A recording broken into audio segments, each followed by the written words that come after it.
Yo, what's up, wizards, witches, and muggles out there all over the world? Today we're gonna go ahead and talk about my biggest pet peeves of Harry Potter. I have plenty. I have about 10 with a few extra ones here and there. So just stick around and we'll go ahead and just talk about that right now. Before we go ahead and jump right into it, if you guys have not subscribed already, I definitely recommend you guys to go ahead and do so, especially if you're a Harry Potter fan. I post Harry Potter content on a daily basis. So without further ado, let's go into number one. Alright, so my number one is that Peeves the Poltergeist never made it into the movie.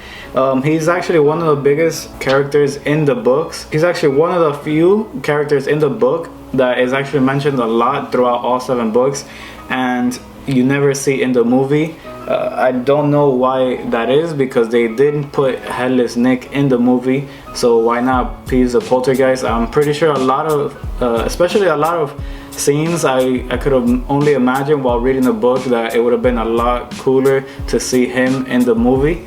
I don't know why it is that they didn't go ahead and just make a CGI version of him. But yeah, that's one of the pet peeves that I have, that kind of, and it's funny because this is a pet peeves and number one is Peeves the Poltergeist. But yeah, I don't like that they never put him on the movie. Alright, so my number 2 pet peeve for the Harry Potter series is that there was a lot of scenes that they could have added to the movie to make better sense of the scenes. Like, I know in the Goblet of Fire in the beginning, they just showed the old man Frank going to the Riddle house and the whole scene where he ends up dying. Spoiler alert. But they never talked about who he was or anything like that.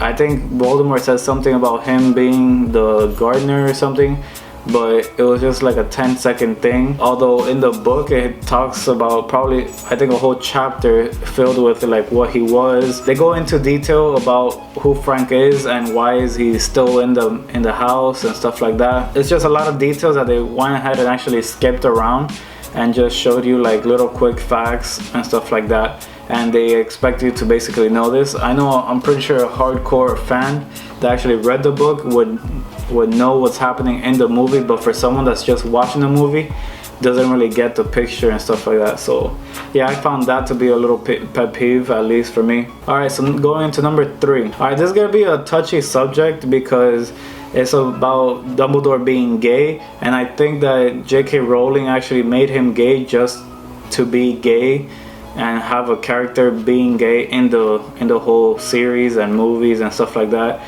because the whole Dumbledore being gay thing doesn't play anywhere in the whole role until she actually made it a part in the story, where now, which is, it's about to be like, basically right now in Fantastic Beasts they talk about Dumbledore being gay and with the whole Grindelwald thing.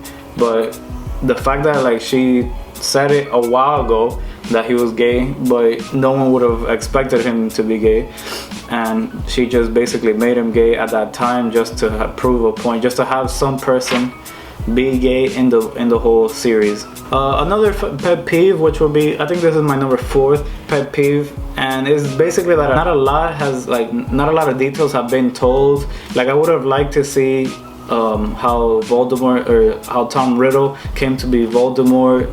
I would have liked to have known how Lily and James got to meet. I would have liked to see a little bit more of Dumbledore's past as well, in the movies at least, and basically like the whole origin with the whole Voldemort thing again. I would have liked to see, like, I would love to see like a movie of just Voldemort's origin and like basically like follow him from the beginning all the way to basically where he once was, that he had to hide away through the Horcruxes. My top 5 pet peeve, which is probably my number 1 to be honest, is the fact that there's so much more details in the books and it doesn't do any justice to the movies, because the movies just shows you like little quick things and stuff like that, whereas obviously they're not gonna film everything word for word from the book to the movie.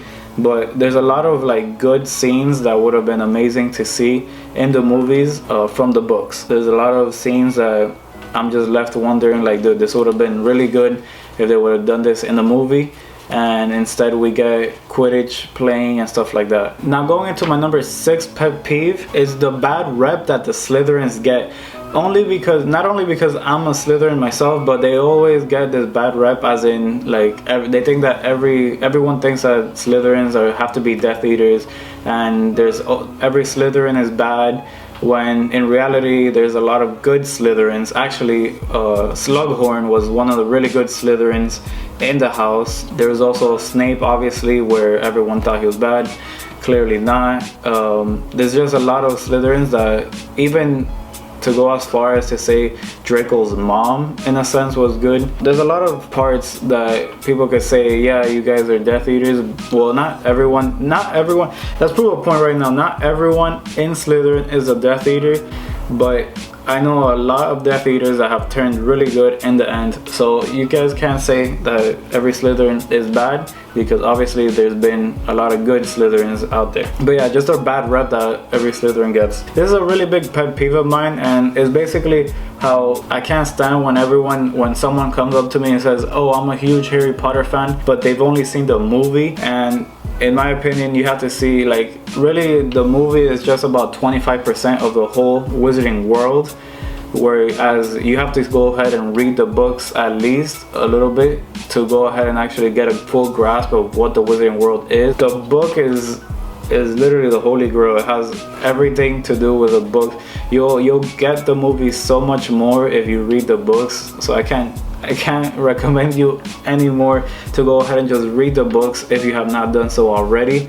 They're really good, really cool. There's really good facts in the book that you'll never get to see in the movie. So I definitely recommend you guys, if you have not already done so, to go ahead and read the books. Right now I'm in Goblet of Fire, and I'm hoping to finish that before January, so that way I could go ahead and take my next book, which is The Order of the Phoenix, to London. Coming into number 8 is a really big one as well, is people that think that just because they collect a lot of Harry Potter merchandise and they have the most expensive things, that they're the biggest Harry Potter fans, because that's not true. I have a lot of expensive stuff from Harry Potter, but I don't consider me any more of a fan than anyone else, just because of my collection. I actually think that the biggest Harry Potter fans are, one, the people who have seen all the movies repeatedly.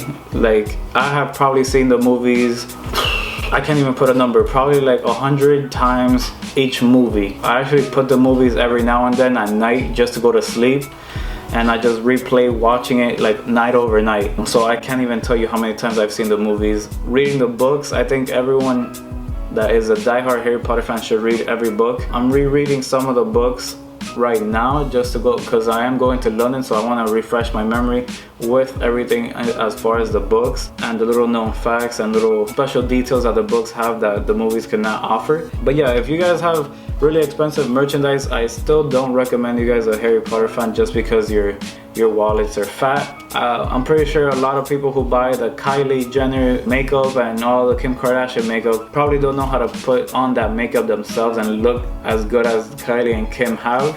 I'm pretty sure even Kylie and Kim can't look as good as they do without the help of other professional makeup artists with their own makeup. So like I said, money isn't everything. Knowledge is what gets you to be the best Harry Potter fan you can. This is a really big one as well. It's people who call the Wizarding World of Harry Potter Harry Potter World. You have no idea how many times I come from Orlando and people text me and DM me like, oh my god, you're in Harry Potter land or Harry Potter World, and then I'm just like, it's not Harry Potter World. That is not his world. It's not only Harry Potter's world, it's the Wizarding World. You can even shorten it if you want to shorten it from the Wizarding World of Harry Potter to Harry Potter World. Why don't you just say the Wizarding World? It's 2 words. But yeah, it's just like a little pet peeve that I have that kind of triggers me every time someone says it. I'm just like, when someone tells me Harry Potter World or Harry Potter Land, I already know they're not a Harry Potter fan, because just by saying that. Also, this is some little pet peeves that I have from the movies.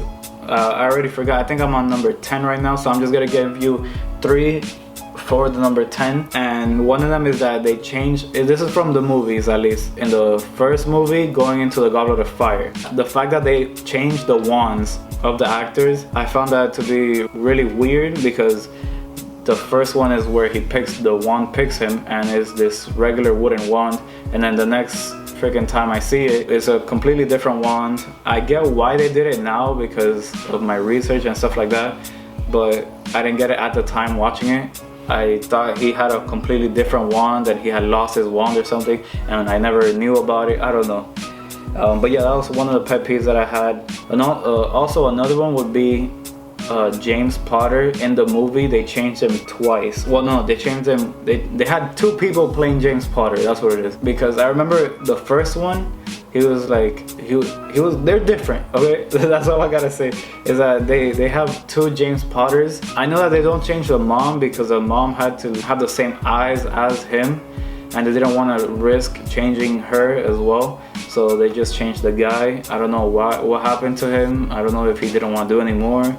I really don't know what happened to him. And the last thing would be that they changed the portrait for Gryffindor. The first movie and second movie, I believe, it was the regular lady that she would say password, and then they changed it to the really funny one that would try to sing and break the glass and do all those weird things to be funnier, I guess. But I definitely noticed, especially when she started standing out like that, and it was just a pet peeve of mine. I'm just like, how are you guys just changing people? Like, I understood about the whole Dumbledore situation because the guy died, and even then that transition was completely like so like perfect that you couldn't really see the difference until you like really took a look into it. That's gonna wrap up the video. I hope you guys liked the video. If you guys did, go ahead and like it in the bottom. That definitely helps me out, know that I did a good job in this video. And if you guys are a Harry Potter fan, I definitely recommend you guys to go ahead and subscribe. If you are a Harry Potter fan, I post Harry Potter content on a daily basis. So without further ado, I am out of here. I don't have a wand right now, but without further ado, I'll see you guys on the next one. I'm out of here.